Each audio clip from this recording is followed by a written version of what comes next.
নমস্কার বন্ধুরা, আমি Lima. Welcome to my channel Lima's at home cooking. আশা করি সবাই ভালো আছেন। আজ আমি আপনাদের জন্য এনেছি গরমের দিনে কাঁচা আমের দারুণ একটা মজার রেসিপি। আজ আমি তৈরি করব কাঁচা আমের টক মিষ্টি এই ক্যান্ডি রেসিপি, যেটা বানানো খুবই সহজ। তাহলে চলুন রেসিপিটা শুরু করি। তো এখানে আমি নিয়ে নিয়েছি প্রায় 400 গ্রাম মতো আম, আর এই আমগুলো গাছের থেকে ঝরে পড়ে গেছে। এবছর আমের ফলনটা অনেকটাই কম, অনেকের গাছেই আম হয়নি, কোনো কোনো গাছে হয়েছে, তাও খুবই কম পরিমাণে। আর বৃষ্টি না হওয়ার কারণে যে কটা আম হয়েছে সেটাও গাছে দাঁড়াচ্ছে না, টপ টপ করে পড়ে যাচ্ছে। তো সেই আমটাকে নষ্ট না করে আমি তৈরি করে নিয়েছি আমের ক্যান্ডি। একবার বানিয়ে 4 মাস 5 মাস আরামসে খেতে পারবেন। তো চলুন দেখুন, এখানে আমি আমগুলোকে কেটে ধুয়ে পরিষ্কার করে ছোট ছোট টুকরো করে গ্রাইন্ডারে দিয়ে এইভাবে পেস্ট করে নিয়েছি। ছোট ছোট যদি লাম্পসও থাকে কোনো সমস্যা হবে না। তো এরপর চলে এসে সোজা এটা তৈরি করার জন্য তো আমি গ্যাসে কড়াইটাকে বসিয়ে দিয়েছি, আর এই আমের পাল্পটাকে এখানে দিয়ে দিচ্ছি। তো এখানে কাঁচা আমের পুরোটা পেস্ট দিয়ে দেওয়ার পর এখানে আমি গ্যাসটাকে অন করে দিয়েছি। এরপর এখানে অ্যাড করছি 1 চামচ বিট লবণ, আর গ্যাসটাকে আমি লো টু মিডিয়াম জাল রেখে এটাকে রান্না করব 2 থেকে 3 মিনিটের জন্য। মিডিয়াম জালে এটাকে রান্না করতে হবে, খুব বেশি সময় লাগবে না, খুবই সহজে খুব অল্প সময়ে এটা তৈরি হয়ে যাবে। তো 2-3 মিনিট পর আপনারা দেখবেন এটা এইভাবে ফোটা শুরু করবে। তো যখন এটা ফোটা শুরু করবে তখন আমরা এখানে অ্যাড করব চিনি। তো যে পরিমাণে যে ওজনে আপনারা আমটা নেবেন সেই পরিমাণে চিনিটা অ্যাড করতে হবে। তো আমি এখানে 400 গ্রাম আম নিয়েছিলাম, তো সেই পরিমাণে 400 গ্রাম আমি চিনি নিয়ে নিয়েছি। আর এটাকে এখন এই পর্যায়ে এখানে অ্যাড করে দেব। আম যখন ফোটা শুরু হবে তখনই চিনিটাকে অ্যাড করে দিতে হবে। তো চিনিটাকে আমি পুরোটা দিয়ে দিলাম, আর এখন এটাকে আবার জাল দিতে হবে। আর জালটা কিন্তু কখনোই হাই করবে না, লো টু মিডিয়াম জালেই এটাকে রান্না করে নিতে হবে, মিডিয়াম জালটাই রাখতে হবে। কিছু সময় জাল দেওয়ার পর চিনিটা যখন ভালো করে গলে যাবে, একদম পাতলা বেটার হয়ে যাবে, তখন আমরা এখানে অ্যাড করে দেব সামান্য পরিমাণে গ্রিন ফুড কালার। এটা সম্পূর্ণ অপশনাল, আপনারা যদি পছন্দ করেন দেবেন। এটা দিলে দেখতে সুন্দর লাগবে, যেহেতু সবুজ সবুজ কালার, আর সবুজ আমরা কাঁচা আম নিয়েছি, তো দেখতে মনে হবে না একদম কাঁচা আমের মতো, বাজারের মতো টেক্সচার আসবে, এই জন্য এই কালারটা দিয়েছি আমি। আপনারা চাইলে দেবেন, না হলে স্কিপ করে দিতে পারেন। তো কালারটা দেওয়ার পর একটু জাল দেওয়ার পর হালকা একটু যখন ঘন হয়ে যাবে, তো এখানে আমি 1 চামচ কর্নফ্লাওয়ার জলে 1 চামচ জলে ভালো করে মিক্স করে নিয়ে এটাকে আমি এখানে অ্যাড করছি।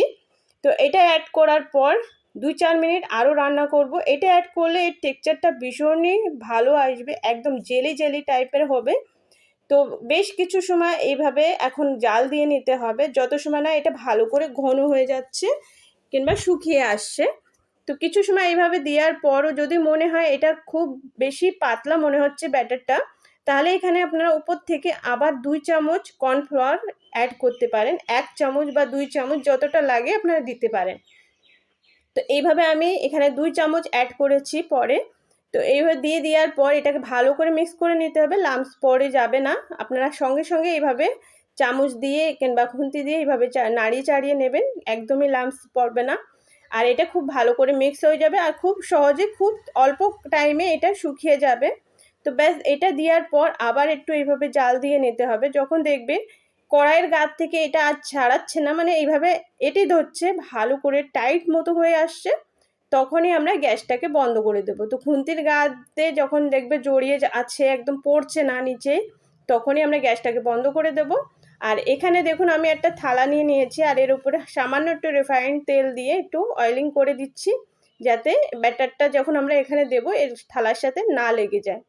এরপর এই থালায় আমরা এই ক্যান্ডির যে ব্যাটারটা তৈরি করেছি এখানে আমি ট্রান্সফার করে দিচ্ছি। তো পুরোটা ব্যাটার দেখুন, আপনারা টেক্সচার দেখলে নিশ্চয়ই বুঝতে পারছেন কতটা ঘনত্ব আছে, তাহলে এটা দেখলে আপনারা এখানেও বুঝতে পারছেন এটা পুরোপুরি গরম হয়ে আছে।